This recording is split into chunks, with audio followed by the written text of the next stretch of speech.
Tokoh utama kita, Bai, adalah pemimpin dari tim Awakener hebat bernama Divine Core. Karena keberadaan sihir di dunia ini, iblis dan gua iblis bermunculan. Sebagai reaksi atas kemunculan iblis, orang-orang dengan kekuatan khusus seperti Bai terbangun.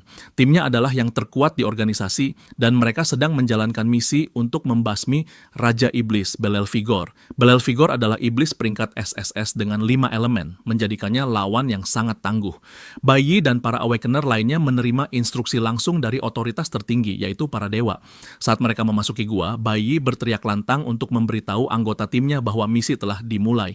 Karena kehebatan tim Bai, ini adalah gua iblis tingkat tinggi ke-100 yang mereka hadapi. Di antara anggota timnya ada Ling Yua, Han Shaoling, dan Lucian. Karena misi ini diprediksi sangat sulit, misi tersebut ditetapkan sebagai operasi pemurnian tingkat L, yaitu level tertinggi.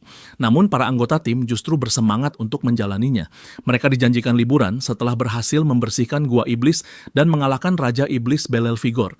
Dengan kekompakan sempurna, tim melepaskan kekuatan mereka untuk memusnahkan iblis-iblis yang menyerang. Bai memimpin serangan dan mereka dengan mudah menebas para iblis berkat serangan cepat dan presisi. Hal ini dimungkinkan karena semua anggota Divine Core, mulai dari Bai hingga anggota terakhir adalah prajurit peringkat L. Hanya dalam beberapa menit koordinasi yang rapi, tim berhasil membersihkan gua dan mengalahkan Raja Iblis. Para anggota tim berbicara dengan gembira tentang betapa mudahnya membersihkan gua tersebut. Namun Lucian merasa curiga dengan keseluruhan operasi. Ia merasa misi ini terlalu mudah, padahal levelnya adalah misi tingkat L. Bai pun setuju dengan pendapat Lucian. Informasi yang ia dapatkan menyebutkan bahwa Raja Iblis ini adalah Raja Iblis khusus dengan 5 elemen dan keterampilan tersembunyi. Saat Bai mencoba menganalisis apa yang salah, Ling Yue tiba-tiba memeluknya dari belakang dan bertanya apakah dia akan mentraktir mereka pesta makan besar setelah misi selesai. Merasa lelah dengan tingkah Ling Yue yang selalu menempel padanya, Bai mendorongnya menjauh sambil mengatakan kepada tim bahwa mereka akan makan malam di tempat biasa. Sementara itu, Han tidak percaya bahwa kapten mereka menolak kesempatan emas untuk bersenang-senang dengan Ling Yue. Saat itu juga mereka menyadari bahwa satu anggota tim mereka tidak ada bersama mereka. Dia tidak membantu dalam pertempuran dan juga tidak terlihat. Namun tim tidak menganggap ini serius karena mereka merasa misi sudah selesai. Tak lama kemudian, orang yang mereka bicarakan muncul dari belakang, namun sesuatu yang tak terduga terjadi.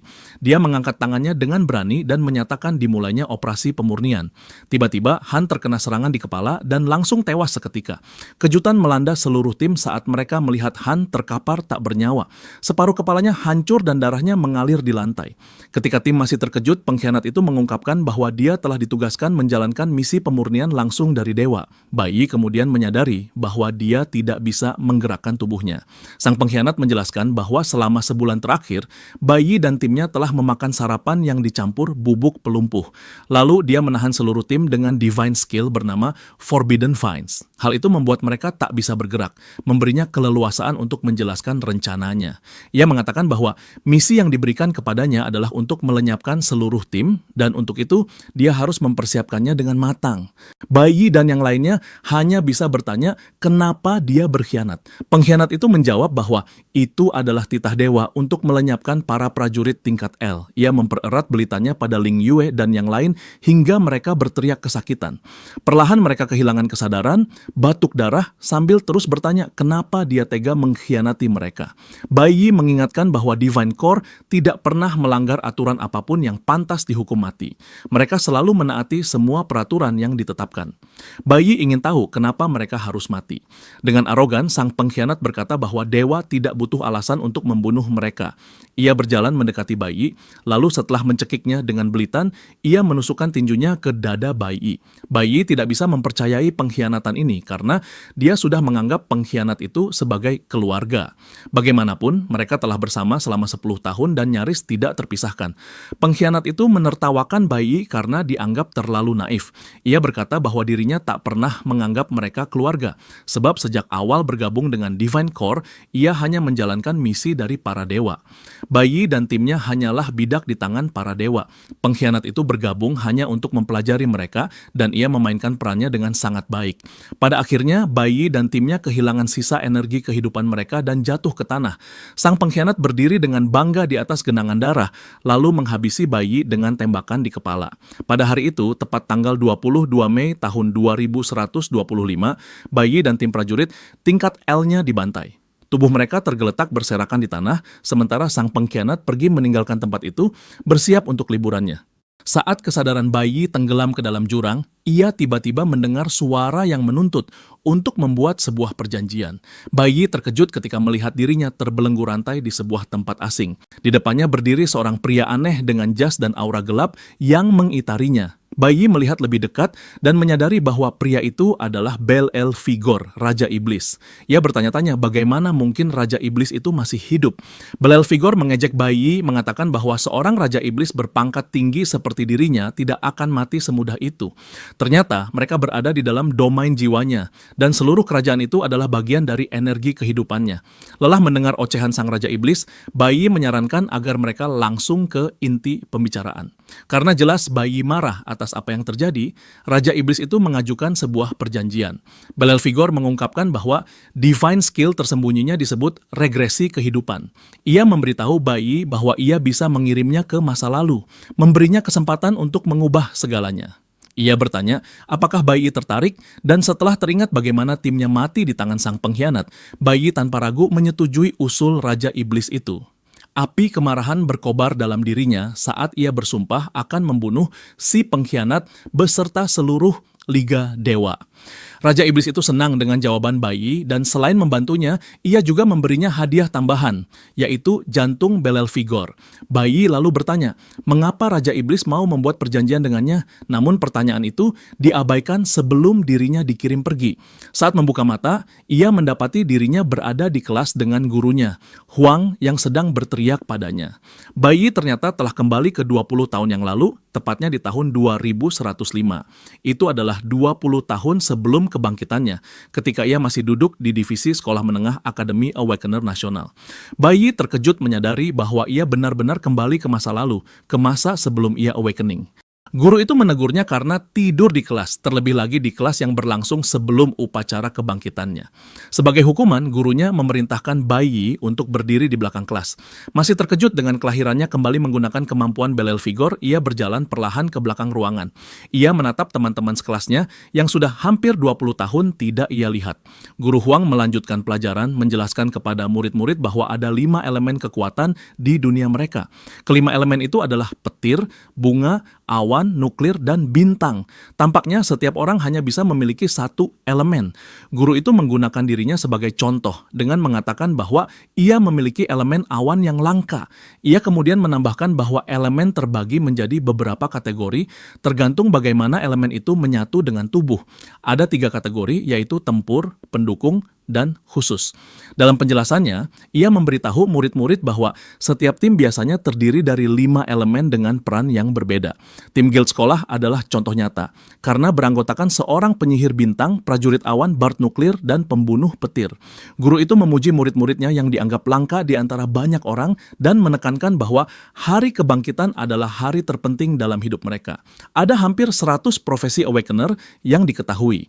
Profesi-profesi itu memiliki peringkat mulai dari yang terendah, yaitu debu, hingga yang tertinggi, yaitu celestial.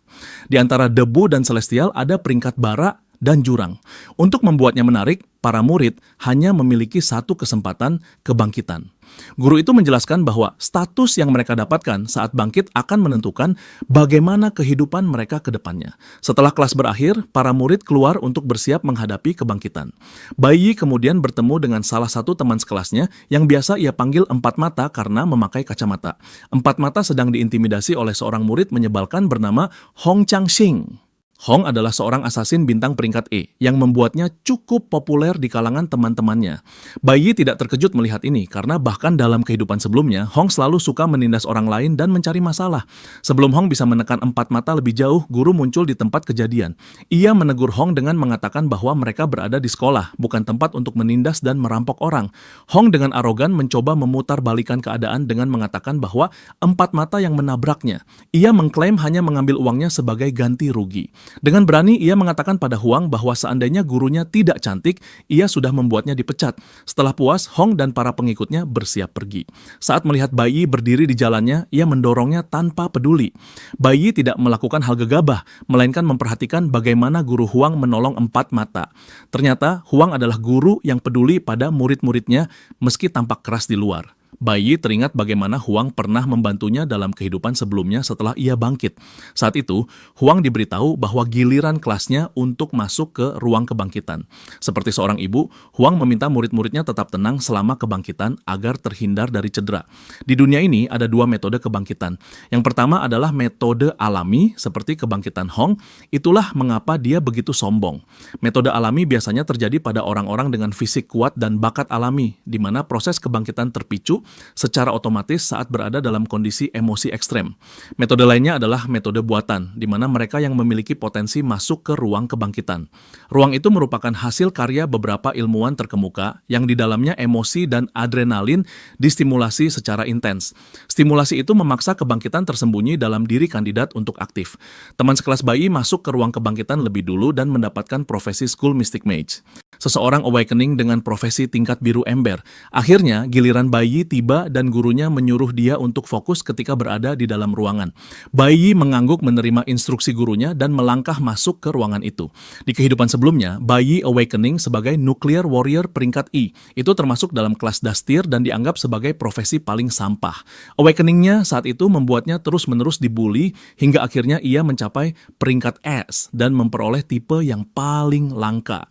Saat memasuki ruangan, Bai sudah pasrah akan mendapatkan profesi sampah seperti biasanya. Namun dia benar-benar terkejut ketika sistem menampilkan pesan error. Ruangan itu tiba-tiba aktif dan mendeteksi 5 elemen, bukan satu seperti biasanya. Bai bisa merasakan panas membakar dari dalam tubuhnya ketika sistem menampilkan pesan Infinite Awakening diaktifkan. Sistem memberitahu Bai bahwa ia dapat memilih kelas apapun dari 5 elemen sebagai kelas awalnya. Bai juga mengetahui bahwa dia bisa meningkatkan kelas lain setelah kelas awalnya mencapai potensi maksimal. Dia terkejut ketika menyadari bahwa dirinya baru saja mendapatkan Elemental Accumulation. Ternyata, dia bisa memilih kelas baru lainnya di masa depan. Dia bahkan bisa memperoleh peringkat Das hingga Celestial Rank sekaligus mempertahankan kualitasnya. Bai juga memiliki kesempatan untuk membuka peringkat tersembunyi di atas Celestial Rank. Saat itu dia sadar, semua ini karena hadiah yang diberikan oleh Raja Iblis. Dia diberi kemampuan Infinite Awakening, sesuatu yang belum pernah terdengar sebelumnya. Sistem lalu memberitahu Bai bahwa semua bar elemen lain akan dihapus setelah dia memilih kelas awalnya. Setelah berpikir dengan hati-hati, Bai akhirnya memilih kelasnya. Dia keluar bersama gurunya dengan penuh semangat untuk mendengar kelas apa yang dia awakening. Bai tiba-tiba mengatakan kabar mengecewakan kepada Huang bahwa dia awakening sebagai nuclear warrior, kualitas terburuk di kelas hijau. Huang sempat terkejut, tetapi karena sifat baiknya, dia tetap memberi semangat kepada Bai dengan mengatakan bahwa banyak orang hebat juga lahir dari kelas hijau. Dia mendesak Bai agar tidak menyerah. Namun Bai dengan rendah hati berkata bahwa tidak perlu baginya untuk menghiburnya. Hong yang mendengar percakapan itu langsung ikut campur seperti yang sudah diduga. Dia menghina Bai dengan mengatakan bahwa guru hanya memberi harapan palsu. Hong menambahkan bahwa kenyataan berbeda dari apa yang coba diajarkan guru. Dia mengingatkan bahwa kelas Das pada dasarnya berarti berada di dasar rantai makanan. Dengan sombong, Hong terus berbicara bahwa para dewa memilih mereka yang kuat, sementara yang lemah hanya pantas diinjak. Mendengar kata dewa membuat Bai terpicu, namun ia tetap tenang meskipun Hong terus bicara omong kosong. Hong mengingatkan Bai bahwa mulai sekarang dia harus duduk di barisan belakang kelas, karena memang begitulah cara kerja masyarakat. Peringkat Celestial duduk di depan, diikuti Abyss Rank, kemudian Ember Rank, dan terakhir Das Rank. Para warrior Das dianggap sampah dan hanya bisa berhubungan dengan rank rendah lainnya. Hong menambahkan bahwa tidak ada cara bagi Bai untuk mengubah nasibnya melalui kerja keras karena itu hanya buang waktu. Dia lalu mendekati Huang untuk berbicara kasar, tetapi Bai akhirnya tidak tahan lagi. Dia meraih cangkir kopi yang dipegang Hong dan menyiramkan isinya ke wajahnya. Hong terkejut sejenak, tidak percaya apa yang baru saja terjadi. Dia marah dan bertanya kepada Bai apa maksudnya, dan Bai menjawab bahwa suaranya hanya terdengar seperti kebisingan. Perkataan dan tindakan Bai cukup untuk membuat Hong naik pitam. Dia pun memutuskan bahwa Bai perlu diberi pelajaran. Hong mengarahkan pukulan ke Bai dan Huang mencoba menghentikannya, tapi sudah terlambat. Tanpa diketahui, Bai sudah bersiap. Sebelum serangan mengenai, dia memanggil pedang cahaya dan menggunakannya untuk menahan menahan serangan Hong. Tidak berhenti di situ, Bai Yi menangkis serangan itu dan melemparkan Hong jauh ke belakang, membuat semua orang terkejut. Hong jatuh ke tanah sementara Bai Yi berdiri dengan tenang, seakan menggunakan tenaga yang sangat minim. Hong batuk darah, berusaha menerima kenyataan pahit yang baru saja menimpanya. Bahkan murid-murid lain yang menonton tidak bisa percaya dengan apa yang mereka lihat. Ternyata, Bai Yi dengan sengaja memilih kelas Nuclear Warrior karena sudah terbiasa. Itu adalah kelasnya di kehidupan sebelumnya dan dia sudah tahu segalanya tentang kelas itu. Hong berhasil berdiri kembali dan dengan sombong berkata bahwa Bai Yi hanya beruntung. Dia menegaskan bahwa dirinya adalah Abyss Rank, yang jelas berbeda dari sampah seperti Bai Yi. Huang yang tajam dalam mengamati menyadari bahwa Bai Yi tidak beruntung. Dia tahu bahwa Bai Yi baru saja menggunakan keterampilan gerakan tingkat atas yang eksklusif bagi warrior class. Huang sadar bahwa keterampilan parry adalah divine skill yang memungkinkan penggunanya meniadakan serangan sekaligus memantulkan serangan penuh kembali ke lawan. Huang terkejut melihat Bai Yi dengan mudah melakukannya, karena bahkan gurunya sendiri tidak bisa menguasai teknik itu setelah 10 tahun berlatih keras. Huang semakin bingung karena Bai Yi baru saja awakening tapi sudah memiliki pengalaman bertarung setinggi itu. Dia masih tenggelam dalam pikirannya ketika Hong mengeluarkan pedang pendek siap menumbangkan Bai Yi. Kini Hong benar-benar marah dan bersumpah akan mempermalukan Bai Yi di depan semua orang. Namun Bai Yi berdiri tenang layaknya seorang pahlawan sambil mengungkapkan bahwa dia memang sengaja memilih kelas das. Dia tahu bahwa di masa depan semua orang yang mengkritiknya akan melihat betapa hebatnya kelas das. Para murid semakin bersemangat melihat keduanya berdiri berhadapan dalam posisi siap bertarung. Namun di sekolah dilarang keras bertarung menggunakan kekuatan. Ayah Hong adalah seorang pejabat penting dan pamannya bahkan merupakan dekan sekolah. Sementara itu, Bai Yi berasal dari keluarga miskin tanpa latar belakang, yang berarti dia akan kehilangan segalanya jika bertarung melawan Hong. Si mata empat takut Bai Yi akan diusir dari sekolah jika menerima tantangan Hong. Dia bertanya kepada guru apa yang harus dilakukan dan gurunya dengan cepat mengambil inisiatif. Dia maju menyuruh mereka berdua untuk menahan diri tetapi Hong sudah sangat marah. Dia ingin membalas dendam kepada Bai Yi karena telah mempermalukannya di depan semua orang di sekolah. Hong mengancam akan tetap memukuli Bai Yi, bahkan jika Bai Yi berlutut dan mulai memohon ampun. Dia menganggap dirinya berada di puncak tertinggi bakat, sementara Bai Yi tidak lebih dari seorang pecundang. Guru itu juga tahu bahwa Hong tidak salah, karena perbedaan atribut antara kedua murid itu sangat besar. Hong adalah seorang prajurit peringkat Abyss yang memberinya peningkatan sebesar 200% pada semua atributnya. Peringkat Abyss sangat tinggi karena begitu mereka mengalami awakening, atribut mereka langsung 2 kali lipat dibandingkan peringkat das. Sementara peringkat das tetap stuck tanpa bisa berkembang. Si mata empat percaya bahwa Bai Yi tidak memiliki kesempatan karena dari segi kekuatan maupun latar belakang bagaikan langit dan bumi. Mereka semua mengira dia akan dihancurkan oleh Hong. Si mata empat setuju bahwa Hong adalah orang yang menjijikan, tetapi si mata empat bisa bertahan hidup dengan berpura-pura bodoh di samping orang-orang kuat hanya untuk menghindari masalah. Setelah selesai menimbang lawannya, Hong berlari menyerang. Guru itu khawatir dan berteriak kepada Bai Yi agar waspada.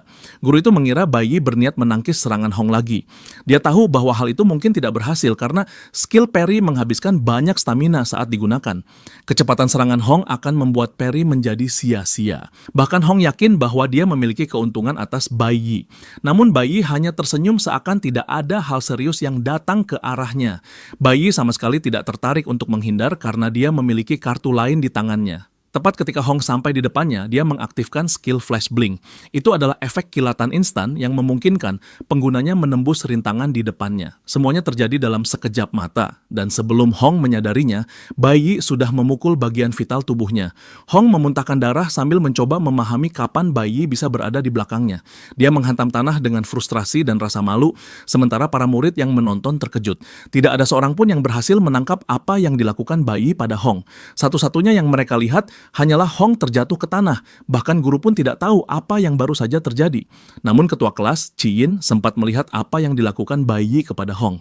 Chi Yin menyadari bahwa Bai Yi telah menguasai penggunaan tingkat tertinggi dari skill dasar seorang prajurit, dan dia menerapkannya dalam pertarungan melawan Hong. Sementara itu, para murid masih mempertanyakan apa yang salah dengan Hong. Di layar status, bayi melihat salah satu atributnya meningkat karena berhasil mengalahkan lawan.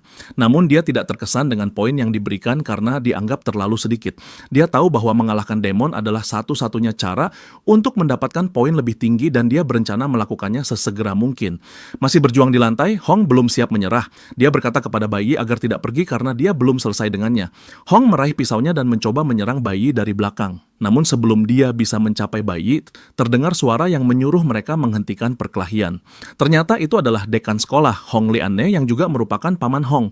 Lian mengejek Hong, mengatakan bahwa dia sudah mempermalukan dirinya sendiri. Dia kemudian menyuruh para murid untuk pulang agar bisa beristirahat. Mendengar kata pulang, bayi tiba-tiba tersadar bahwa dia memiliki rumah. Dia tidak mengingat hal itu karena baru saja bereinkarnasi. Sementara orang tuanya sudah meninggal di kehidupan sebelumnya. Dia teringat bahwa sesuatu yang tragis terjadi tepat pada hari awakening itu.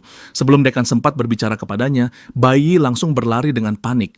Bahkan Hong terkejut melihat bayi kabur dari tempat itu. Sang dekan kehabisan kata, lalu akhirnya menoleh pada Huang, menyuruhnya untuk menjaga muridnya. Dia berjanji akan mengawasi apa yang terjadi dan Huang pun berterima kasih atas perhatiannya. Tak lama, Hong mengikuti pamannya ke kantor untuk mencoba membenarkan apa yang terjadi. Dia mengklaim bahwa bayi hanya beruntung, tetapi pamannya langsung membentaknya, mengatakan bahwa bayi telah mempermalukannya habis-habisan. Leon yang berdiri agak jauh melihat langsung bagaimana bayi menggunakan flash blink melawan Hong. Leon menjelaskan kepada Hong bahwa dalam sepersekian detik, bayi menemukan titik lemahnya dan menyerangnya hingga membuat Hong tidak berdaya. Sang dekan marah karena bahkan dengan semua pengalamannya, dia tidak bisa menggunakan skill flash dengan begitu sempurna. Dia membandingkan pertarungan Hong melawan bayi seperti seorang pro gamer mempermainkan seorang noob. Lianne memberitahu keponakannya bahwa dari apa yang dia lihat, bayi jelas bukan anak biasa. Di sisi lain, bayi berlari cepat sambil berpikir betapa pentingnya dia segera sampai ke rumah. Dia berhasil tiba di apartemen dalam waktu singkat sambil mengingat apa yang terjadi di kehidupan sebelumnya. Dia bertekad menghentikan hal itu terjadi lagi, bahkan jika harus mati dalam prosesnya. Bayi masuk ke rumah, melihat ayahnya sedang menonton televisi dan ibunya sedang mencuci piring. Ia terlihat marah saat masuk, membuat ayahnya terkejut karena dia pulang lebih awal dari kelas. Namun bayi mengabaikan ayahnya dan langsung menatap ibunya. Dengan mata berkaca-kaca, dia berkata betapa bersyukurnya dia karena ibunya masih baik-baik saja. Ibunya adalah seorang tunawicara dan dia berkomunikasi dengan bayi menggunakan bahasa isyarat. Ibunya memberitahu bahwa dia sudah menyiapkan makanan favoritnya, yaitu mie asam pedas. Namun bayi langsung mengatakan bahwa hari ini dia tidak ingin makan mie melainkan ikan acar. Ibunya sempat membantah, tetapi akhirnya menyerah ketika menyadari betapa keras kepalanya anak itu. Dia setuju untuk menyiapkan ikan acar dan bayi berniat ikut dengannya. Tapi ayahnya menghentikannya, mengatakan bahwa ibunya bisa membeli bahan-bahannya sendiri.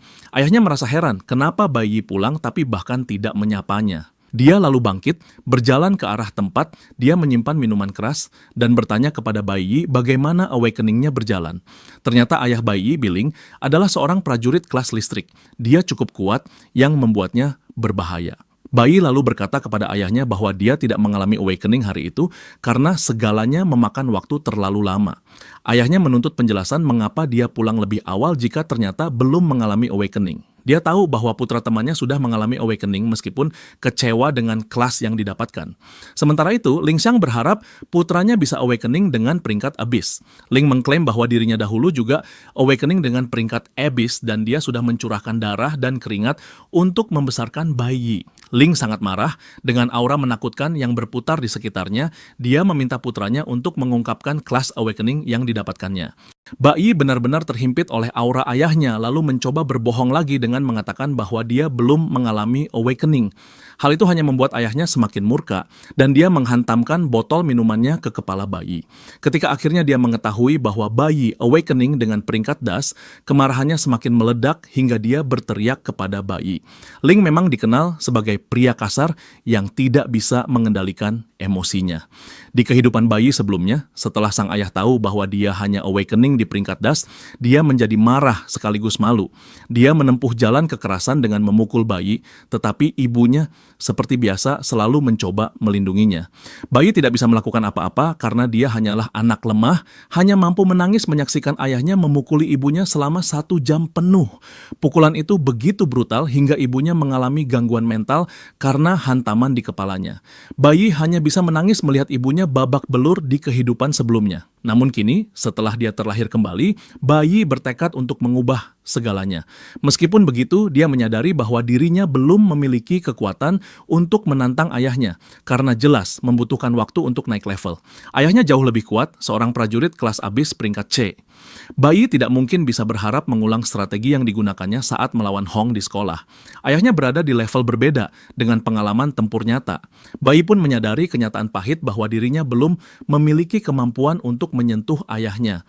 Sang ayah meraih rambutnya sambil menggerutu, menyesal telah membiarkan bayi lahir ke dunia. Bayi tahu bahwa dirinya berada dalam masalah besar karena ayahnya tidak akan membiarkannya pergi sebelum puas dengan hasilnya. Dia sadar bahwa ayahnya sangat kasar dan itulah alasan dia tidak ingin ibunya berada di rumah untuk menyaksikan semuanya. Bayi bersyukur karena berhasil membuat ibunya keluar rumah. Namun saat dia bersuka cita dalam hati, tiba-tiba sebuah pukulan mendarat di kepalanya.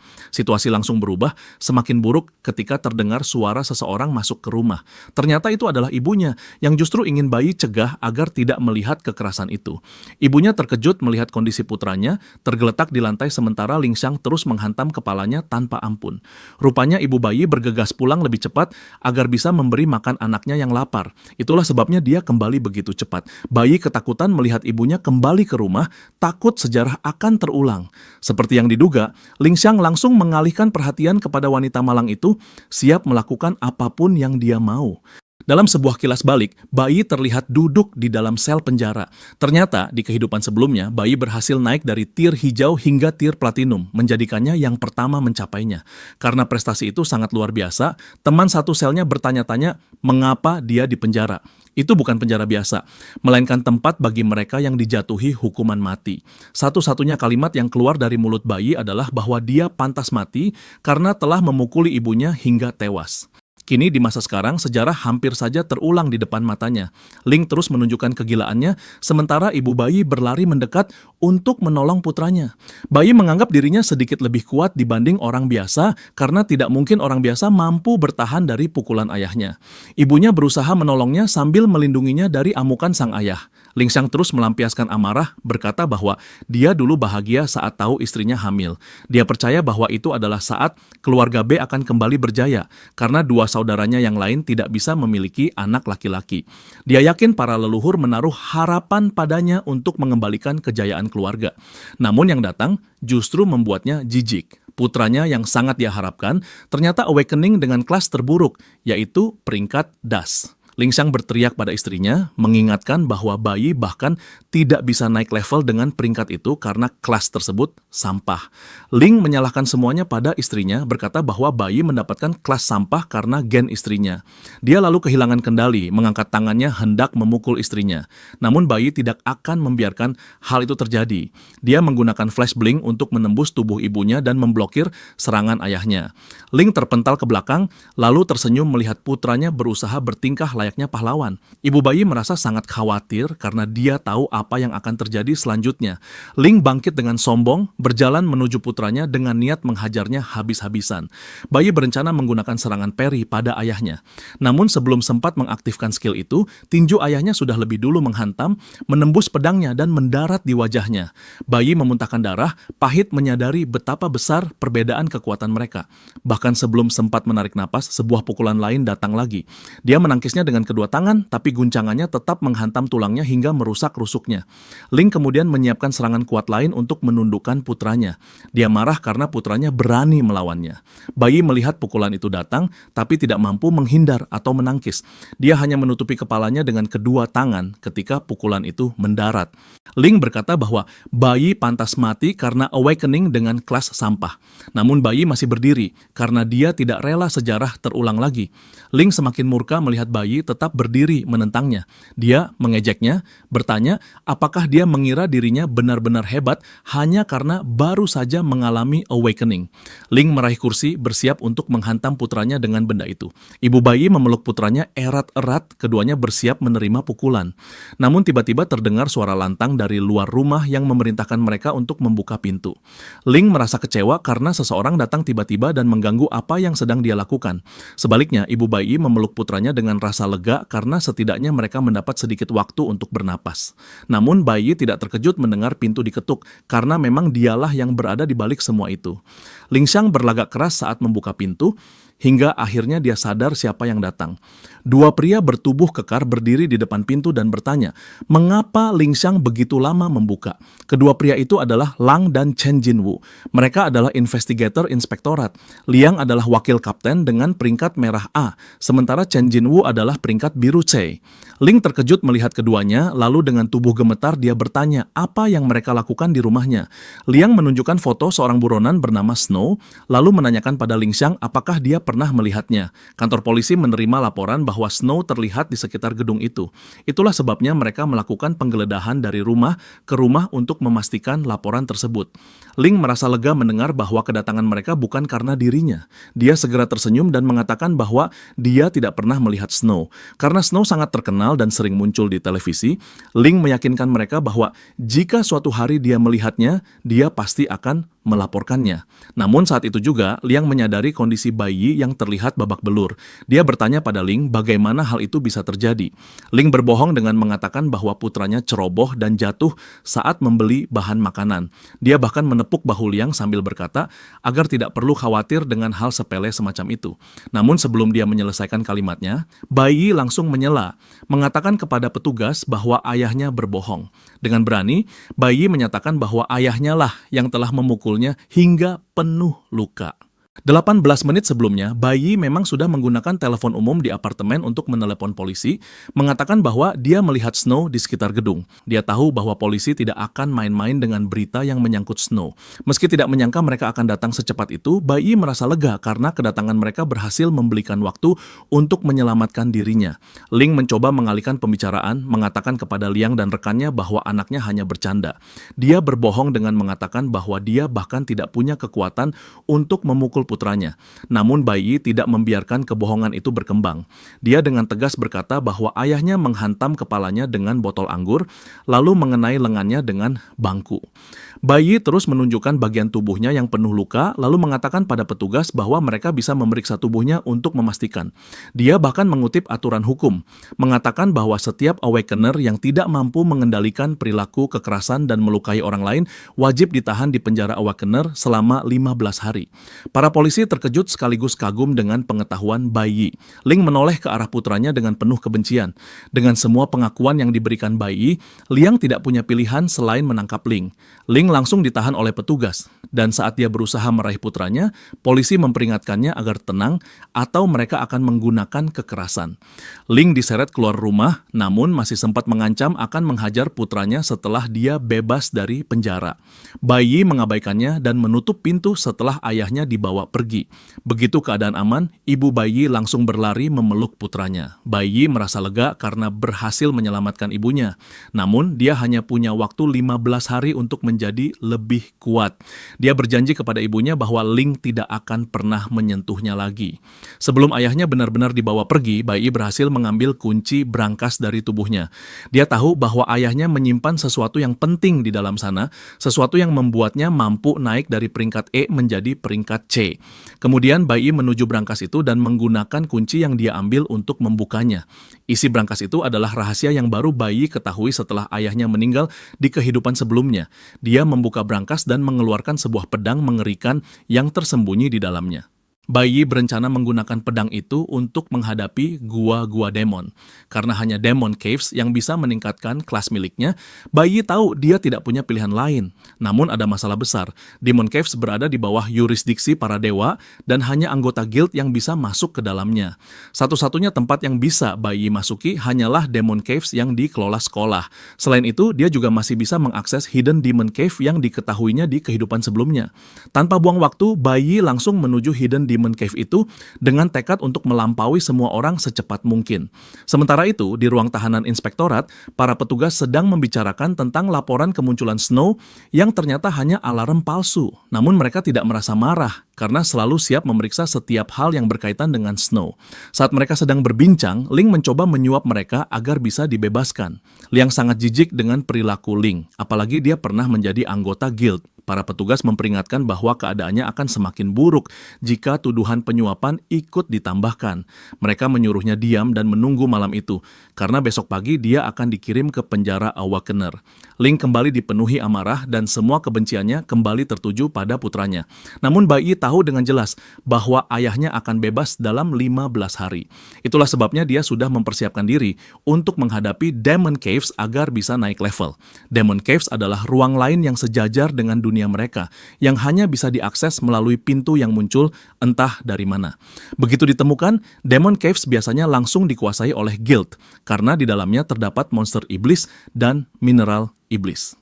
Inilah alasan mengapa Demon Caves adalah tempat terbaik bagi para Awakener untuk meningkatkan kemampuan mereka. Namun, biasanya dibutuhkan sebuah tim untuk bisa masuk karena Demon Caves sangat berbahaya. Demon Cave yang akan dihadapi Bai Yi sebenarnya baru ditemukan 5 tahun kemudian. Ternyata, sebuah Demon Cave peringkat F membutuhkan 3 prajurit peringkat E, sementara Demon Cave peringkat E membutuhkan tim beranggotakan 5 orang, yaitu 3 prajurit peringkat E dan 2 prajurit peringkat D. Bai Yi yakin bahwa Demon Cave yang akan dia tantang adalah Demon Cave peringkat F. Demon Caves memang terkenal berbahaya, tetapi karena Bai Yi tidak punya pilihan lain, dia harus menghadapinya seorang diri. Bai Yi tahu betul alasan mengapa dia harus segera menjadi lebih kuat. Bersenjatakan pedang yang diambil dari brankas ayahnya, dia pun melangkah masuk ke dalam Demon Cave. Seluruh tempat itu dipenuhi salju dan es. Bai Yi menyadari bahwa dia berada di wilayah kekuasaan seekor beast yang menggunakan sihir elemen awan. Saat berjalan di dalam wilayah yang tampak sepi itu, dia berhadapan dengan seekor beruang es yang sedang tertidur. Di depan beruang es itu terdapat kerangka manusia, menandakan bahwa beberapa petualang pernah masuk sebelumnya. Ketika masih mengamati sekeliling, tiba-tiba seekor serigala hutan haus darah muncul entah dari mana dan hampir saja menerkam Bai Yi. Meskipun peringkatnya lebih rendah, serigala itu tetap lebih kuat daripada Bai Yi. Bai Yi segera melompat ke belakang untuk menghindar, tetapi serigala itu langsung menyerangnya lagi tanpa ragu. Dengan sigap, Bai Yi menahan taring serigala itu agar tidak menancap ke tubuhnya dengan menggunakan pedang. Setelah itu, dia langsung melancarkan serangan balik, dan hanya dengan sekali tebasan, dia berhasil menumbangkan serigala tersebut. Semua itu bisa dia lakukan berkat senjata peringkat A yang sedang dia gunakan. Itu adalah senjata yang tidak tersedia di pasaran. Itulah sebabnya ayahnya menyembunyikannya. Dengan senjata itu, Bai Yi mampu menutup kesenjangan skill antara dirinya dengan beast yang akan dia lawan. Senjata itu dikenal dengan nama pedang Hunwu, terbuat dari batu Hunwu. Karena kekuatannya yang luar biasa, pedang ini dapat menebas baja seperti memotong mentega. Namun meski senjatanya begitu kuat, Bai Yi sadar bahwa dia tetap membutuhkan setidaknya 4 serangan untuk menjatuhkan beast karena pertahanan mereka sangat tangguh. Sambil berkelakar, Bai Yi mengaku merindukan masa ketika dirinya masih menjadi Awakener peringkat L. Dia menyadari bahwa dirinya harus menumbangkan 20 serigala jika ingin naik satu level pada skill miliknya. Karena pertarungannya terjadi di area es, maka elemen awan miliknya yang akan mendapat peningkatan. Selain itu, dia juga membutuhkan 10 kali peningkatan level untuk bisa naik dari peringkat E ke peringkat D. Tak lama kemudian, Bai Yi sudah terkepung oleh segerombolan serigala yang tertarik dengan bau darah. Ini adalah kesempatan sempurna sekaligus berbahaya bagi Bai Yi untuk naik level. Para serigala menyerang Bai Yi secara bersamaan, tetapi dia mengandalkan 2 skill dalam pertarungan itu. Dia mengombinasikan skill menghindar dan skill serangan balik untuk menjatuhkan para serigala.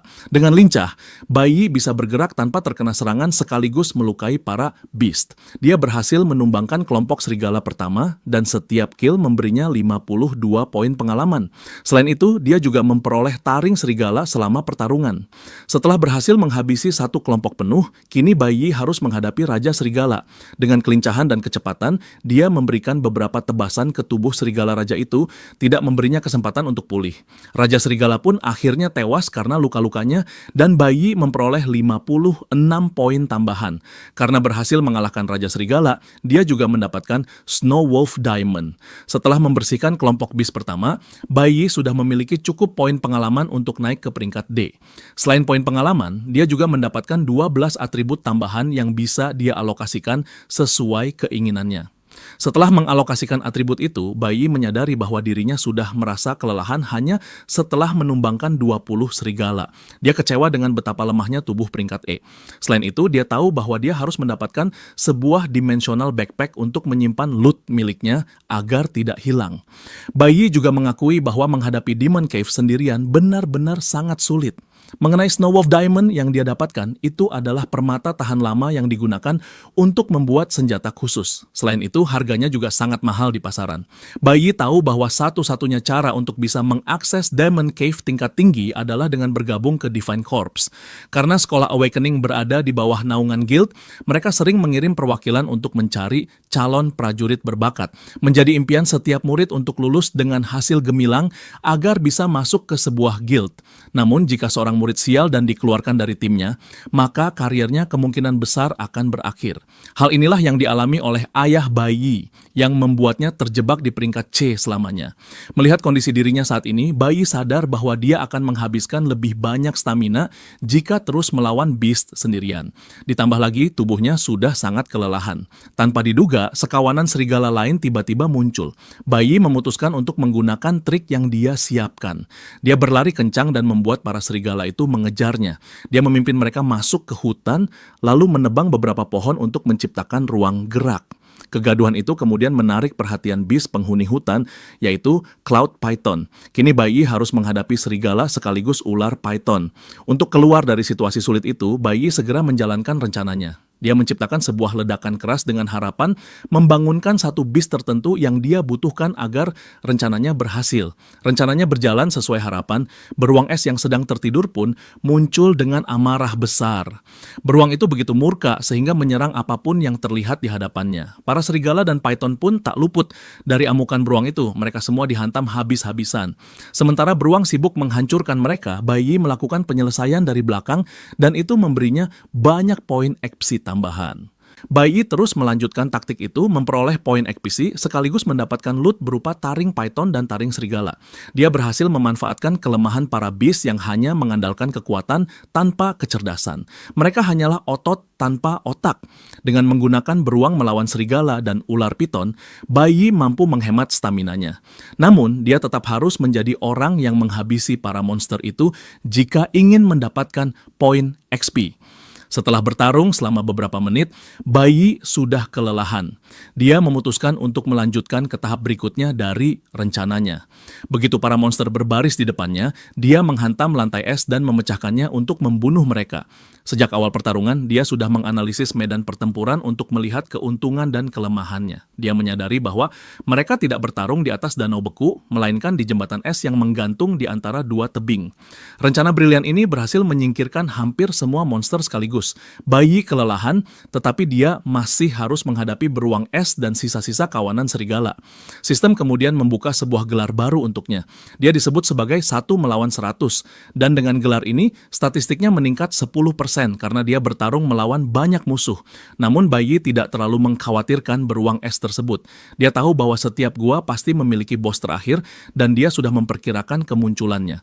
Dia sudah menimbulkan cukup banyak kekacauan dan bertanya-tanya mengapa bos itu belum muncul. Tiba-tiba area tersebut terkena sebuah mantra es.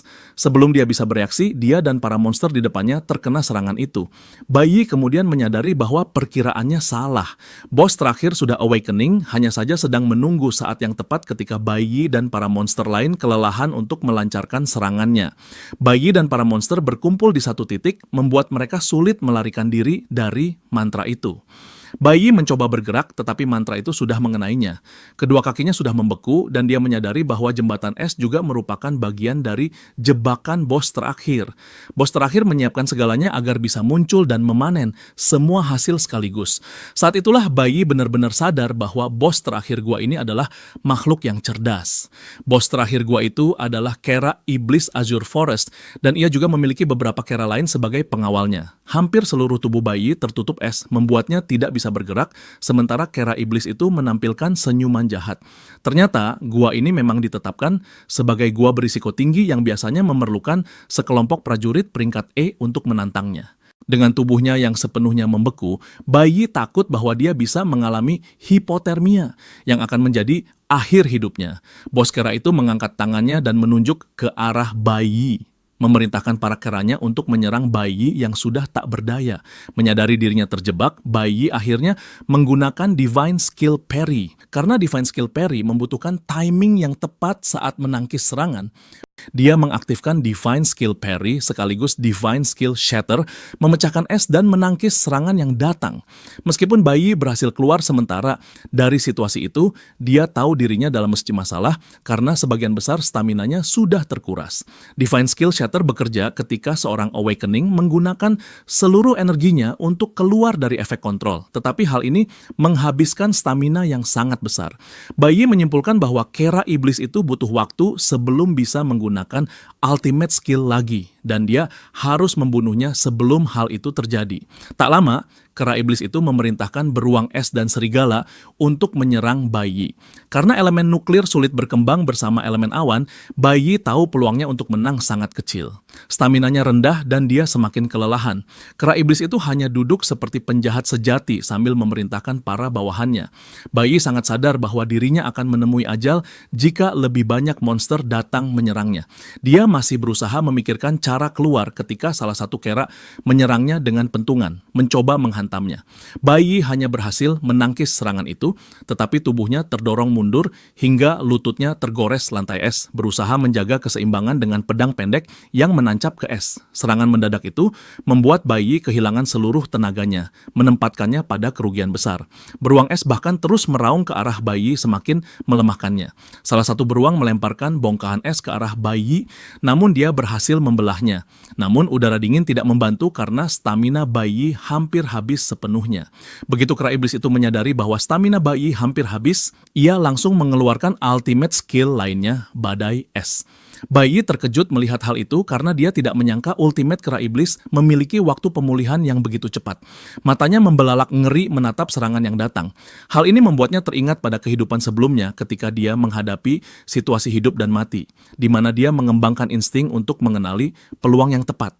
Bayi menyimpulkan bahwa dalam kondisinya sekarang dia hanya punya dua pilihan. Pertama, tetap bertarung, tapi karena staminanya sudah mencapai batas dan terus menerima serangan dari para monster, dia pasti tidak akan selamat.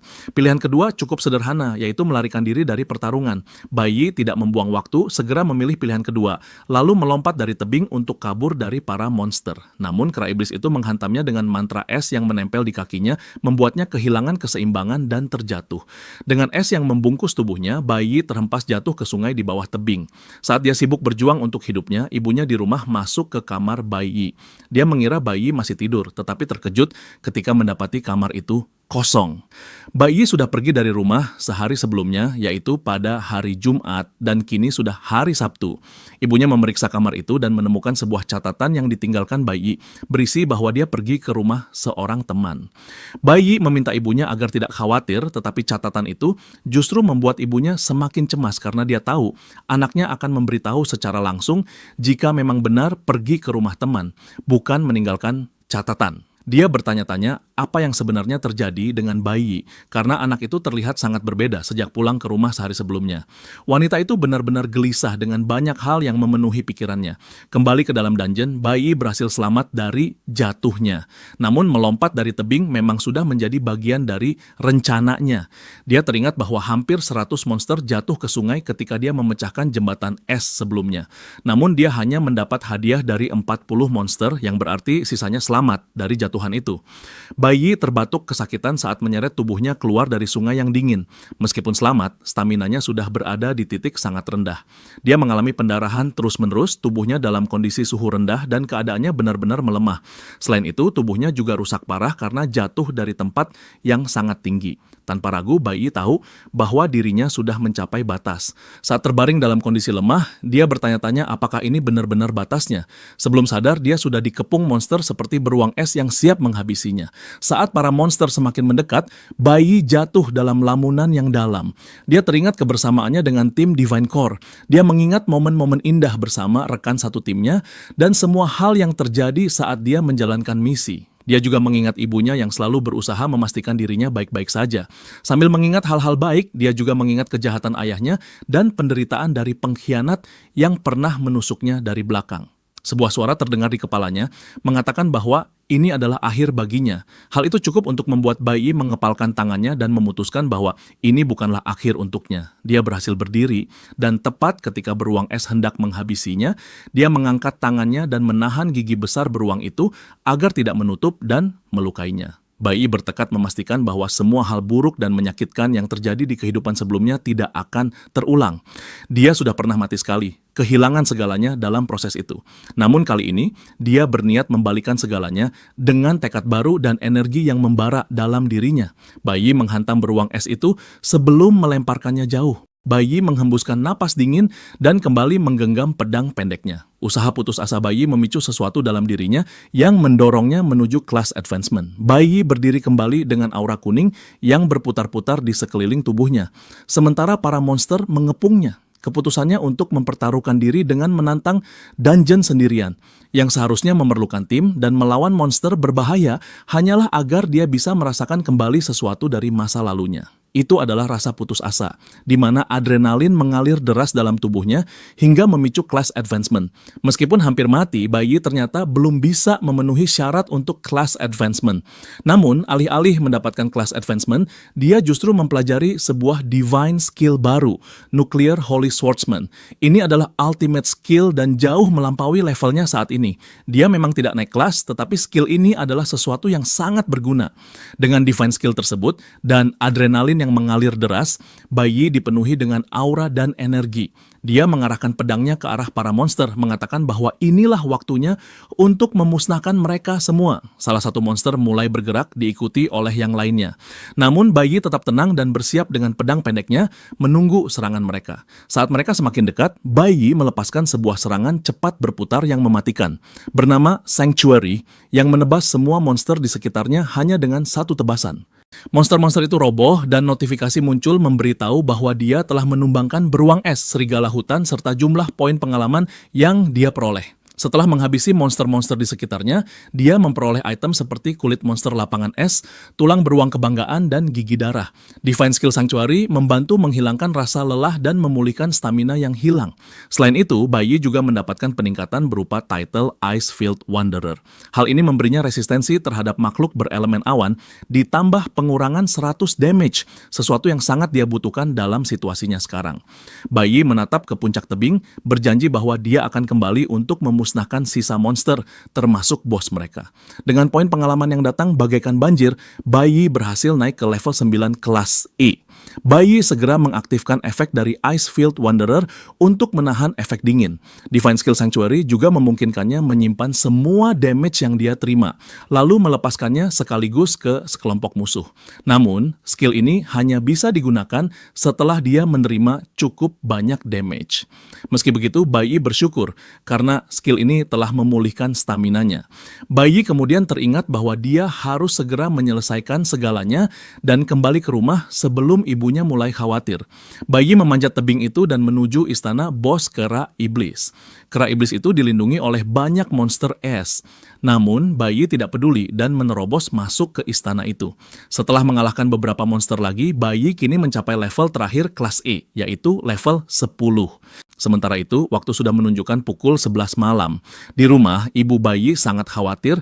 Dia sudah menyiapkan makanan dan meletakkannya di meja makan, tetapi hanya bisa bertanya-tanya di mana putranya berada. Dia berdoa agar anaknya baik-baik saja dimanapun dia berada. Di dalam istana bos, bayi menyingkirkan beruang es yang menjadi penjaga istana, lalu menghadapi para penjaga pribadi bos, yaitu monyet-monyet mengerikan. Bos kera itu tidak terlihat takut dan memerintahkan para pengawalnya untuk menyingkirkan bayi. Salah satu monyet melompat ke arah bayi, tetapi dengan mudah dia menangkis lalu menebas monyet itu hingga terbelah dua. Bos kera melihat hal itu dan menyadari bahwa situasinya bisa berbalik mengancam dirinya.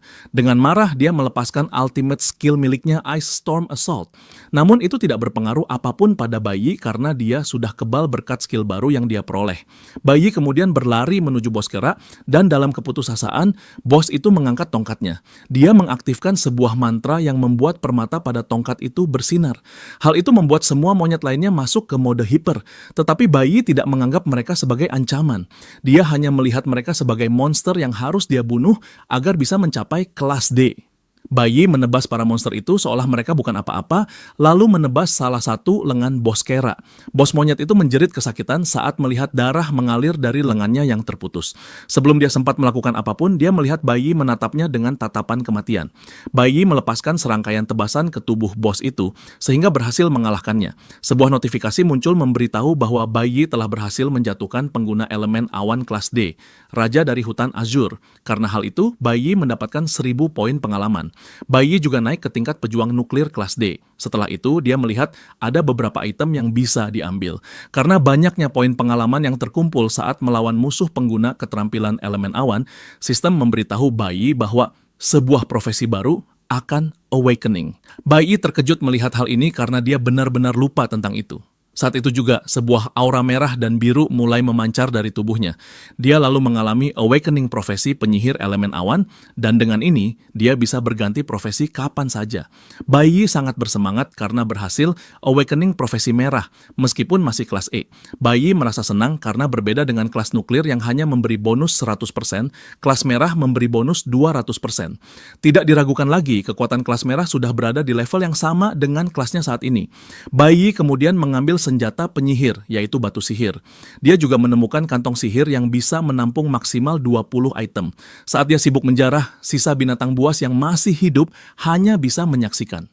Setelah selesai, bayi menengadah dan menyadari bahwa beberapa binatang masih selamat. Karena dia baru saja awakening profesi baru, dia memutuskan untuk mencobanya pada mereka. Dia berganti ke mode penyihir dengan aura merah yang keluar dari matanya saat bersiap untuk melenyapkan binatang itu. Sekarang sudah pukul 5 pagi keesokan harinya, tepat hari Minggu.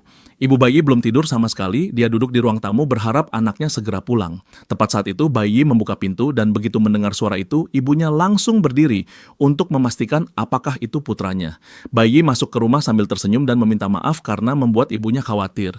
Sang ibu tidak membuang waktu, langsung berlari ke arah anaknya dan memeluknya erat sambil menangis. Bayi terkejut melihat ibunya menunggunya, bahkan sampai menolak makan. Saat itu bayi mengatakan kepada ibunya bahwa dia memiliki kabar baik. Ternyata, saat keluar dari dungeon, bayi berhasil mengumpulkan banyak barang berharga berkat kantong sihir yang dia temukan. Di dalam kantong itu juga tersimpan senjatanya. Setelah meninggalkan dungeon, dia bertemu dengan seorang broker biji. Broker itu menawarkan untuk membeli biji dengan harga 800, namun bayi mengajukan tawaran balik sebesar 8.000. Hal ini membuat broker terkejut karena bayi meminta jumlah yang begitu besar. Bayi tidak memperdebatkan hal itu, dia langsung merebut biji dari tangan broker sambil mengatakan bahwa dia akan pergi. Broker akhirnya terpaksa menaikkan tawarannya menjadi 2.000, tetapi bayi kembali menolak dan menuntut 5.000. Broker lalu mengajukan 3.000 sebagai tawaran terakhir. Namun, saat dia mengatakannya, bayi justru menaikkan harga lebih tinggi hingga mencapai 7.000. Broker itu masih berdebat, bertanya-tanya kenapa bayi terus menaikkan tawaran. Namun begitu menyadari bayi tidak akan berhenti, dia buru-buru menyetujui harga 7.000, berjanji akan membeli biji tersebut. Karena pengalaman di kehidupan sebelumnya, bayi tahu cara menghadapi para broker. Dari uang hasil penjualan biji itu, dia menyewa sebuah apartemen dan membawa ibunya ke sana. Di kehidupan sebelumnya, ibunya selalu terjebak dari satu masalah ke masalah lain. Tapi di kehidupan ini, bayi hanya ingin merawat ibunya dan memastikan ibunya bisa hidup tenang. Bayi menyelesaikan urusan sewa apartemen itu tepat di depan ibunya, membuat wanita itu terkejut dengan jumlah uang yang besar. Pada pukul 8 malam hari Minggu itu, bayi dan ibunya sudah pindah ke apartemen sewaan baru. Bayi merasa bahagia melihat senyum ibunya, karena sudah lama sekali dia tidak melihat ekspresi itu. Meskipun bayi sudah menyewa apartemen baru dan naik dari kelas E ke kelas D, dia tahu tidak bisa lengah karena ayahnya. Bayi ingin memastikan urusan dengan ayahnya selesai sebelum benar-benar mengejar target utama.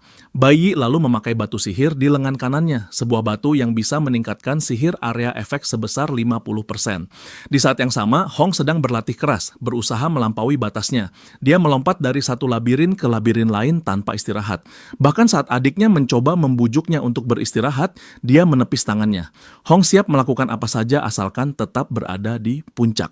Di tempat lain, ada seorang wanita yang sedang memeriksa daftar murid yang baru saja awakening. Dia kecewa karena tidak ada bakat luar biasa di antara mereka. Keesokan paginya pukul 7:30, ibu bayi sudah menyiapkan makanan untuk putranya. Bayi terkejut saat sadar bahwa dia terlambat. Dia bertanya kenapa ibunya tidak membangunkannya, dan ibunya menjawab bahwa dia tidur dengan nyenyak sehingga tidak tega mengganggunya. Sambil mengusap kepala anaknya, sang ibu menyuruh bayi makan dengan pelan. Dengan kenyamanan itu, bayi merasa tenang, menyadari sudah lama sekali dia tidak tidur dengan damai. Selain itu, sudah lama juga dia tidak sarapan dengan tenang. Saat itu, ibunya bertanya apakah ada sesuatu yang dia inginkan, seperti mainan atau buku. Bayi terkejut karena ibunya tiba-tiba ingin memberinya hadiah. Ibunya kemudian mengingatkan bahwa ulang tahunnya jatuh hari Jumat depan, tepat tanggal 5 Juni.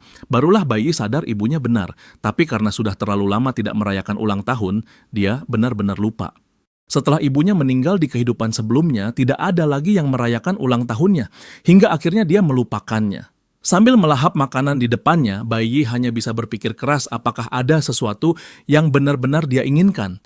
Namun dia bingung, karena hal-hal yang dia inginkan sebenarnya sudah dimilikinya sekarang. Tujuan berikutnya dan yang paling penting bagi bayi adalah membunuh pengkhianat yang telah menyebabkan kematiannya dan seluruh timnya. Ketika bayi sampai di sekolah hari itu, dia mengetahui bahwa mereka akan segera mulai bersiap untuk simulasi pertempuran. Guru berdiri tegak dan tegas di depan para siswa yang baru awakening, memberitahu mereka tentang simulasi pertempuran. Dia menjelaskan bahwa akademi ini adalah divisi sekolah menengah yang diawasi oleh Guild Divine. Dia memberitahu bahwa Guild akan mengawasi setiap gerakan mereka.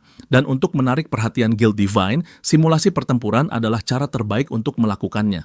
Guru juga memberitahu bahwa simulasi pertempuran ini akan menjadi ujian kelulusan sekolah dan akan disiarkan secara langsung. Guru mengatakan bahwa siswa dengan performa terbaik akan mendapatkan kesempatan untuk ikut serta dalam camp pelatihan bersama divisi sekolah menengah atas. Camp pelatihan itu hanya diadakan sekali dalam setahun, dan inilah kesempatan terbaik untuk berhubungan langsung dengan Guild Divine.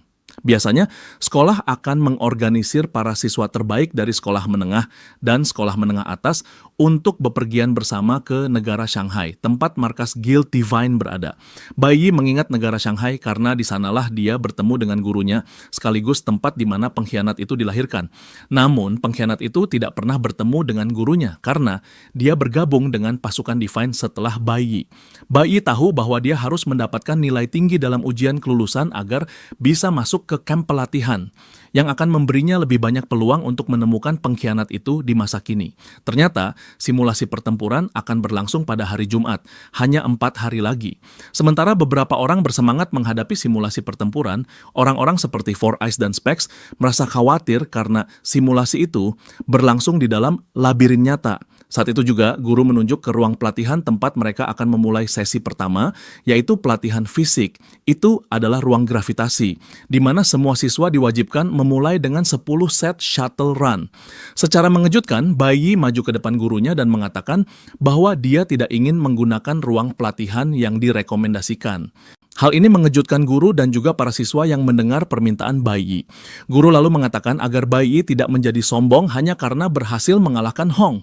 Guru mengira bayi sedang berusaha menghindari latihan, tetapi bayi membantah hal itu dan mengatakan bahwa dia ingin menjalani pelatihan yang lebih khusus.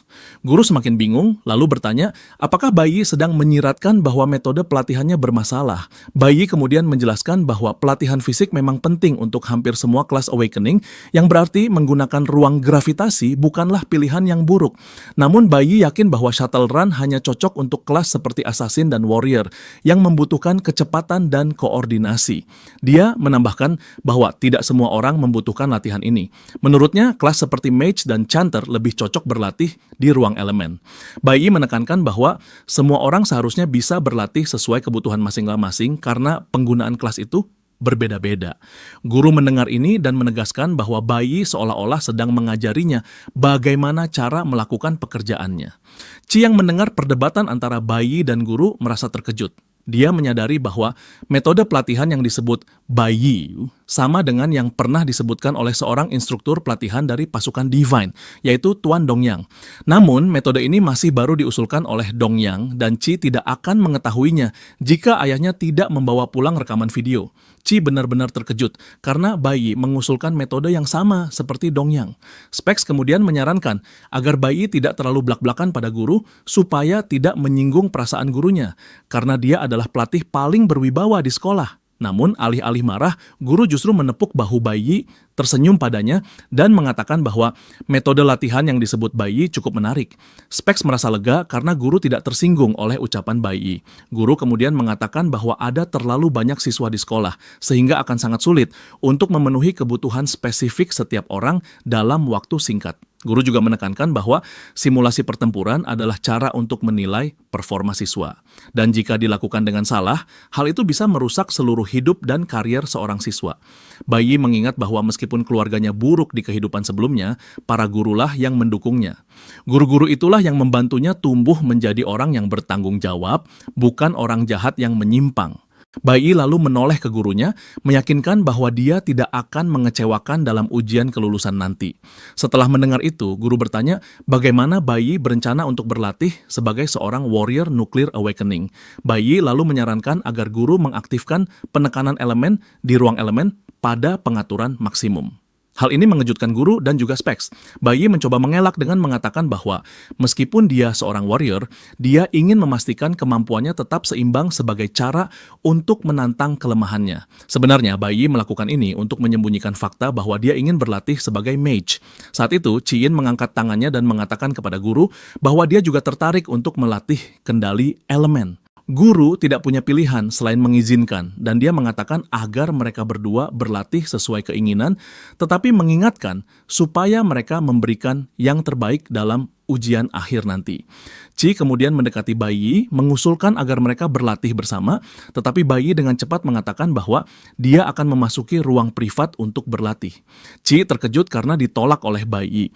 Namun dia mengaku bahwa penolakan itu justru membuat semangatnya bangkit dan dia ingin melakukan yang terbaik. Saat berlatih di ruang elemen, Baiyi mengalami sedikit kesulitan karena dia masih baru dalam profesi mage. Namun dia bertekad untuk menguasai profesi itu dalam waktu singkat. Selain itu, dia juga berencana menyembunyikan fakta bahwa dia bisa berganti profesi karena sekolah berada di bawah pengawasan para dewa dan setiap gerakan siswa selalu diperhatikan. Baiyi ingin menghindari skenario di mana dia menjadi target dini bagi para dewa. Sementara itu, Chi sedang berlatih dengan hanya 1% penekanan elemen dan dia berpikir bisa menyaingi kekuatan Baiyi. Baiyi juga belum siap untuk memiliki hubungan apapun dengan teman sekelasnya demi melindungi mereka. Setelah sekolah hari itu, Specs dan temannya menyusul Baiyi. Mereka memintanya untuk memperlambat langkah karena sulit mengejar. Ternyata, keduanya adalah sahabat Baiyi di sekolah menengah dalam kehidupan sebelumnya karena mereka semua lemah. Mereka sama-sama mengalami nasib buruk akibat perundungan. Namun, memiliki teman lemah di sisinya adalah satu-satunya momen bahagia yang dimiliki Baiyi di sekolah menengah. Baiyi bertekad untuk membalas dendam dalam kehidupannya sekarang. Ia merasa tidak ada alasan baginya untuk menjalin interaksi sosial dengan teman-teman sekelasnya. Untuk menghindari mereka, ia naik sepeda dan mengayuh menjauh, meninggalkan mereka berdua. Keduanya tidak percaya bahwa Baiyi kembali pergi begitu saja, padahal dulu mereka adalah trio yang tak terpisahkan. Specs menyoroti kenyataan bahwa Baiyi benar-benar berubah setelah awakening, karena sekarang ia terlihat seperti orang yang penuh percaya diri. Beberapa saat kemudian, keduanya berhasil menyusul Baiyi yang sedang menunggu mereka. Saat itu, Baiyi menyuruh Specs untuk memeriksa paru-parunya ketika ada waktu luang. Kedua temannya merasa senang karena Baiyi akhirnya berhenti agar bisa berjalan bersama mereka. Namun harapan mereka hancur ketika Baiyi kembali berkata bahwa mereka terlalu lambat untuk mengikutinya. Ia kembali naik sepeda dan pergi meninggalkan keduanya dalam keterkejutan. Dalam kehidupan sebelumnya, Specs tiba-tiba didiagnosis menderita penyakit paru-paru. Setelah itu, ia mengambil cuti, namun karena kondisinya yang serius, ia akhirnya meninggal tidak lama setelah diagnosis. Baiyi ingin Specs tetap hidup dan sehat, meskipun pada akhirnya mereka tidak lagi menjadi teman dekat. Di sisi lain, Specs percaya bahwa Baiyi tetaplah orang yang sama meski kini ia tampak dingin. Di medan pelatihan rekrutmen di Shanghai Nation, 2 orang terlihat membicarakan rekrut baru yang baru saja bergabung dengan Divine Guild dan menunjukkan performa baik. Rekrut tersebut ternyata memiliki rambut yang sama dengan pengkhianat yang telah mengkhianati Bai Yi dan timnya. Malam itu, ketika Bai Yi pulang, ia menyuruh ibunya untuk menghindari keluar sendirian. Ia meyakinkan ibunya bahwa ia akan selalu pulang lebih awal dan setiap kali pulang, ia akan membawa belanjaan. Bai Yi merasa khawatir karena ia tahu lingkungan saat ini belum sepenuhnya aman bagi ibunya dan ia perlu menyediakan tempat yang lebih baik untuknya. Di penjara para awakening, Ling Yue sudah membuat kesepakatan dengan salah satu koki di sana. Keesokan harinya, yaitu hari Selasa, Bai Yi sudah mulai memahami bagaimana para mage beroperasi. Ia menyadari bahwa kuncinya adalah waktu casting dan perhitungan kekuatan elemen yang dibutuhkan. Saat ia berlatih dengan keras di ruang pelatihan hingga mendorong dirinya ke batas, teman-temannya masih kesulitan dalam latihan shuttle run. Sesi pelatihan berlanjut keesokan harinya dan setelah selesai, Specs serta temannya mengajak Bai Yi makan malam. Namun seperti yang sudah diduga, ia menolak mentah-mentah tawaran itu dengan alasan harus segera pulang. Meski begitu, ia meninggalkan mereka dengan sebuah nasihat, yaitu teknik rahasia yang ditujukan untuk para pemanah. Teman mereka yang berprofesi sebagai pemanah merasa sangat senang mendengar nasihat itu. Menjelang hari Kamis, Specs pergi ke klinik dan di sana dokter mengatakan bahwa ia sangat beruntung datang memeriksakan diri. Dokter memberitahu bahwa ada tumor parasit yang tumbuh di paru-parunya dan tumor ini berkembang sangat cepat. Dokter menyuruh Specs untuk segera menjadwalkan operasi di rumah sakit besar agar tumor tersebut bisa diangkat dan mendesaknya untuk melakukannya secepat mungkin. Specs berterima kasih kepada dokter dan meyakinkan bahwa ia akan membuat janji pemeriksaan. Saat meninggalkan ruang dokter, ia teringat bahwa Bai Yi adalah orang yang memperingatkannya tentang paru-parunya. Ia bertanya-tanya bagaimana Bai Yi bisa tahu ada masalah di paru-parunya. Hal ini semakin menambah misteri yang menyelimuti Bai Yi. Saat itu ia mendengar sekelompok orang membicarakan Hong. Ternyata Hong telah mencapai level kelas E tingkat 4 dan mereka percaya bahwa ia akan menjadi peserta terbaik dalam ujian penilaian. Kenyataannya, keluarga Hong memiliki labirin pribadi dan ia menggunakan tempat itu untuk meningkatkan levelnya. Inilah cara keluarganya melatih mereka sebagai pasukan pribadi. Ketika Specs mendengarkan lebih jauh, ia mendengar sesuatu yang benar-benar mengejutkannya. Ternyata Hong berencana memberi pelajaran kepada Bai Yi sepulang sekolah karena insiden yang terjadi di antara mereka akhir pekan lalu. Mereka membicarakan betapa marahnya Hong, bahkan ia berencana membunuh Bai Yi. Hong tampaknya sudah mempersenjatai dirinya agar lebih berbahaya dan lebih efektif. Specs yang mendengar hal ini langsung menyadari bahwa temannya berada dalam bahaya besar. Khawatir akan keselamatan Bai Yi, Specs segera bertindak. Ia berlari melewati lorong sekolah sambil memikirkan trik-trik konyol yang mungkin digunakan Hong untuk melawan Bai Yi. Ia bahkan khawatir Hong mungkin telah mengumpulkan beberapa anak buahnya untuk membantu memukuli Bai Yi. Namun tiba-tiba Specs berhenti karena merasa dirinya akan tetap tidak berguna meski berlari untuk membantu Bai Yi. Ia ingin mundur, tetapi kemudian ia teringat bahwa Bai Yi sudah menolongnya. Selain itu, ia menganggap Bai Yi sebagai saudaranya. Karena itu, ia siap mengorbankan dirinya sendiri jika itu berarti menyelamatkan Bai Yi. Specs pun menuju gudang senjata sekolah dan mendobrak gembok untuk masuk. Ia sempat bimbang karena melanggar aturan, namun pikirannya kembali pada fakta bahwa Bai Yi telah menyelamatkannya. Ia membuka pintu dengan tekad bahwa ia siap mati selama bisa menyelamatkan temannya. Specs memeriksa rak senjata dan mengambil sebuah kapak raksasa. Tiba-tiba, ia mendengar suara Qian di belakangnya, bertanya mengapa ia membobol gudang senjata. Specs awalnya ingin diam, tetapi Qian terus mendesak menanyakan apa yang terjadi karena wajah Specs terlihat begitu terburu-buru.